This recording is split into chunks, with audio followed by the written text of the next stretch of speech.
reading from Haggai chapter 2, verses 10 through 19. On the 24th day of the 9th month, in the 2nd year of Darius, the word of the Lord came to the prophet Haggai. This is what the Lord Almighty says. Ask the priest what the law says. If a person carries consecrated meat in the fold of his garment, and that fold touches some bread or stew, some wine, oil, or other food, does it become consecrated? The priest answered, no. Then Haggai said, if a person defiled by contact with a dead body touches one of these things, does it become defiled? Yes, the priests replied, it becomes defiled. Then Haggai said, so it is with this people and this nation in my sight, declares the Lord. Whatever they do and whatever they offer there is defiled.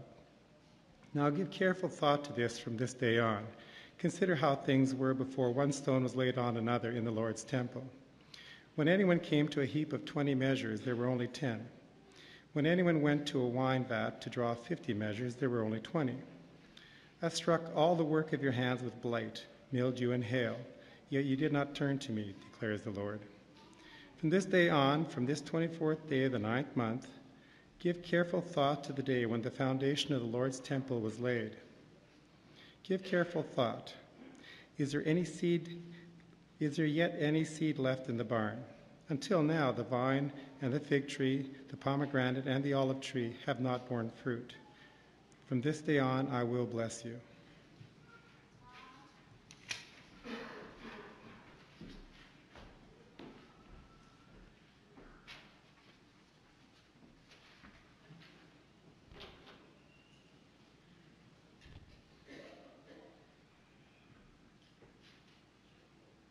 I think most of us know the idea of what we call an exercise in futility, where we're trying to do something, and it seems the harder that we try, the less successful it becomes. Of course, there's always somebody that will come along and try to encourage us with some kind of adage like, don't work harder, work smarter. But that doesn't necessarily work, does it? We know what it is to be discouraged, to be frustrated. And sometimes when we do that, we try to find a rationale for what we think of as our failure or even lack of action. We call it an excuse.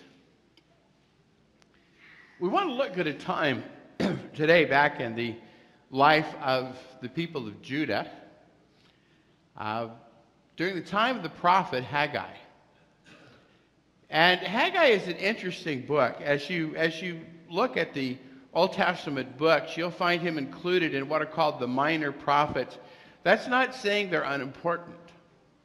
Minor is the term that came to be applied to the fact in the Hebrew Bible that 12 of these were lumped together or put together in one book called the Book of the 12.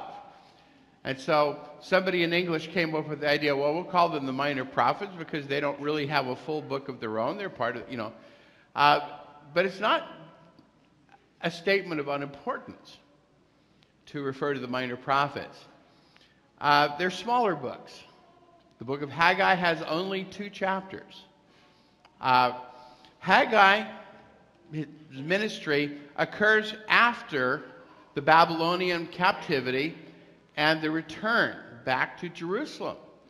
You know, the nation of Israel, if we can call it that, is getting its start again. You know, they have their home back.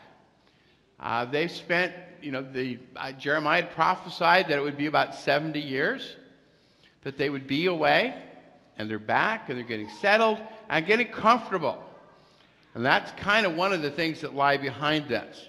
And so the book of Haggai tells us, opens that this is in the 2nd year of the reign of Darius, verse 1.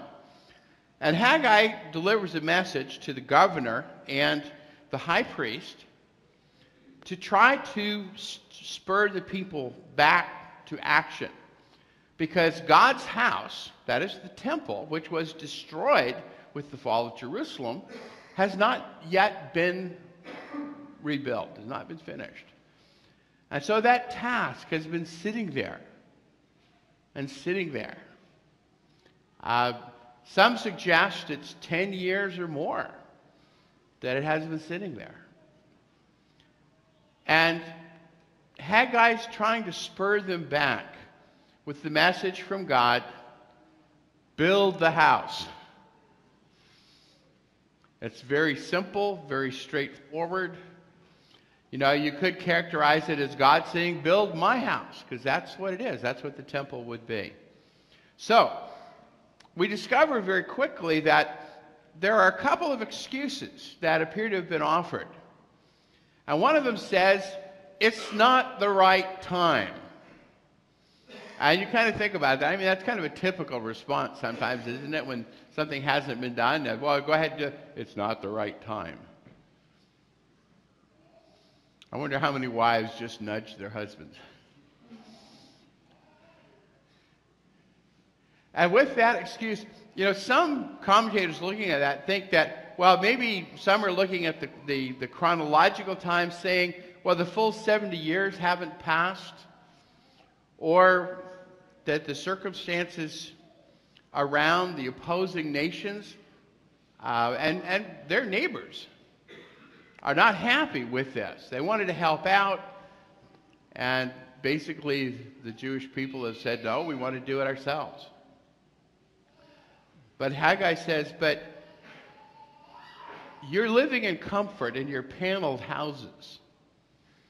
And it's probably a statement of the fact that the houses have been finished rather nicely, but the temple is still standing there undone. So God's response, and you will look, if you look through these two chapters, you'll see kind of this message, this idea repeated. Give careful thought to your ways. You know, really think about what you are doing here. And God points out here that he has held back his blessings. You may have noticed that in the reading in chapter 2, same thing. You know, the rain has not produced the crops, the fields have not produced. You know, that everything is just kind of seems to be, no matter how hard they work, they don't get anywhere. And God's kind of saying, well, do you think maybe that's more than just circumstances? And God points to the fact that he has done that. He says, because of you, because of your attitude, because of your lack of priority, the heavens have withheld their dew and the earth its crops. Pretty direct, isn't it? Well, the people, Haggai says now, the people obeyed. They went to work. They feared the Lord. They responded to this admonition and encouragement from God. And God says to them, I'm with you. When people repent and turn their heart toward God, when they've been rebellious and stubborn and disobedient, God's always ready to respond favorably to them. But now, Haggai mentions excuse number 2, which is really an interesting idea. Solomon's temple, which was what was destroyed when the Babylonians captured the city of Jerusalem, was magnificent. It was the kind of wonder that people from all over the world came to see.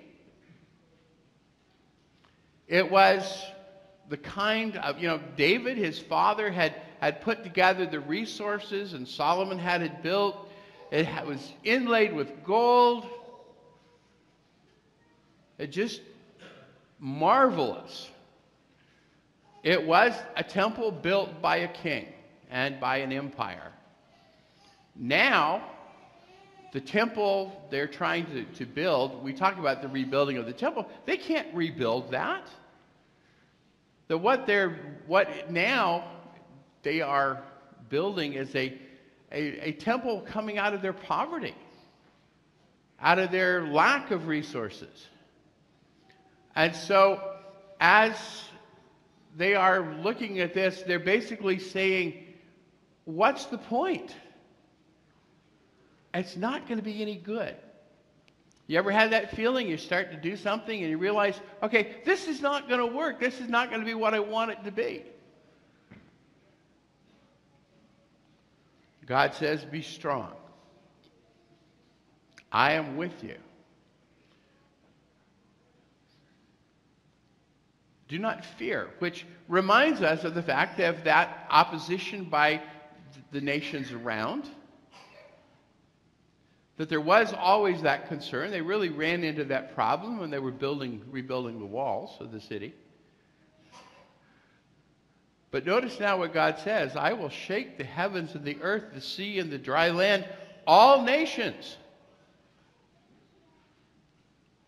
And I will put my glory and my peace there. You know, you think it may not be as glorious as Solomon's temple, and you may not think it's worthwhile, but God says, I will put what really matters there. I will put my presence. I'll put my glory. I will bring my peace, which kind of answers that problem about the surrounding nations. And so, to Haggai 2, which we read just a moment ago, Haggai uses a question here, God speaking through Haggai, that really is an interesting one. We don't have to deal with this in the same way because we don't have the concept of holy things and unholy things. But first part of the question is really dealing with the question, is holiness transferred? You know, and the idea is you've got a piece of consecrated meat that would have come from the altar, and you've got it in a fold in your garment. And if that fold touches something else, does the holiness of the meat pass on to that second thing that is touched? You know, the question should even be, does it transfer to the fold in the garment? And the priest's answer to this question, no, it doesn't. Holiness doesn't pass. All right, well, the second part of the question then is defilement transferred? And the idea is that if somebody touches a dead body, well, according to the law, they are now defiled. They're unholy. There's a period of time that they're going to have to be recognized and be apart from everybody. Because if they go into the community and they touch things or they touch people, those things are defiled. And it's kind of understanding. And I like the way somebody put this here. He said that it is easier to fall into sin than to fall into righteousness. And the point of this is not to teach a law or principle about the concept of holy and unholy or defilement according to the Mosaic law, but it was to teach a principle that the nation is defiled before God. Why? Well, because of the attitudes, the sinful attitudes that have permeated through the nation, and they have spread, and so the defilement has spread. And so God said, that is the reason why I have withheld my blessing from them. And that's the consequence of that unholiness. You know, we talk about the idea that as Christians, we are holy. We are set apart for God's service. The idea is then that we do not take our lives and use them for involvement in or for the promotion of things that are not consistent with God. You know, we represent God in this world. And so we don't get involved with things that are not characteristic with God. Well, Israel has become defiled by this root that had come up within them. And so working through all of this is this idea, this principle, or these points, maybe a better way to say it, of what God can do. And what I think is interesting is to understand, you know, when we study the Old Testament prophets, we talk about, okay, this is a message of judgment, this is a message of doom, and as human beings we kind of go doom and gloom. Or we talk about messages that are hope oracles. In other words, that where the message of the prophet is not to so much to say bad things are coming. Some of the prophets had to do that, to talk about the destruction of the northern kingdom of Israel, to talk about the southern kingdom of Judah, and the fall of Jerusalem, and the Babylonian captivity. Jeremiah is known as the weeping prophet because he had such a heavy, serious message to carry. Haggai is not a doom message. God says, after talking about the defilement of Israel and how everything has dried up and how the fields have not yielded because of his judgment, God makes this promise to them. He says, "From this day on, I will bless you." And so, through their history, through really a very short period of time, God has brought them out of Babylonian captivity. He's returned them and restored them to their land, and as a nation, he's protected them from their enemies and promised to be with them and to bless them. So those words, "from this day on, I will bless you," talking about what God can and will do for them. You think about a nation of captives who don't own the roof over their heads or even the clothes on their back because they're captives. They have nothing. And God tells them, "I will give you everything."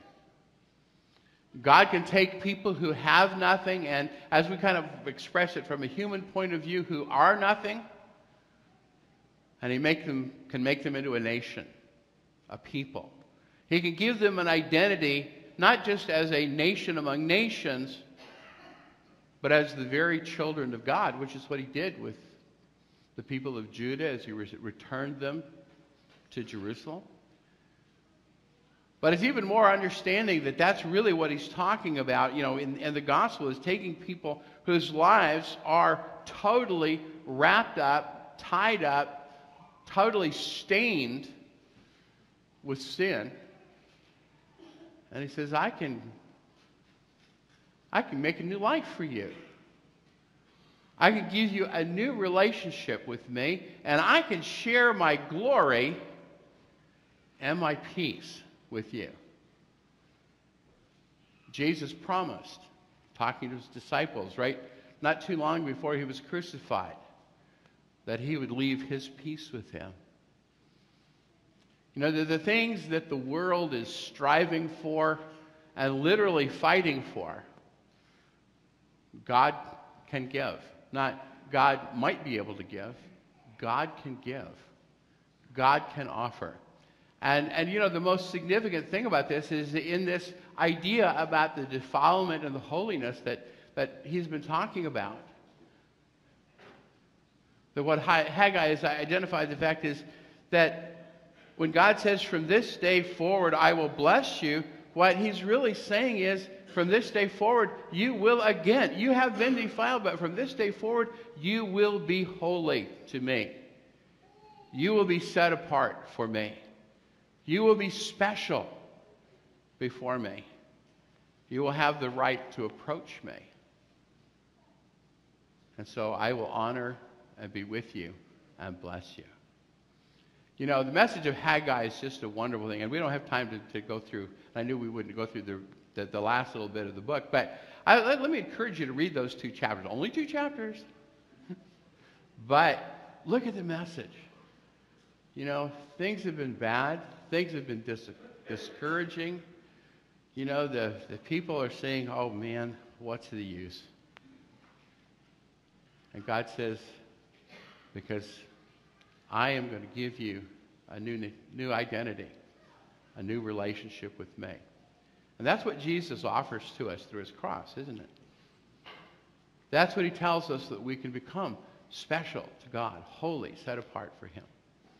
As we sing this song that was chosen for us to close with, think about the words that are suggested here. because they talk about our relationship with God and what he is offering to us. Let's stand as we sing.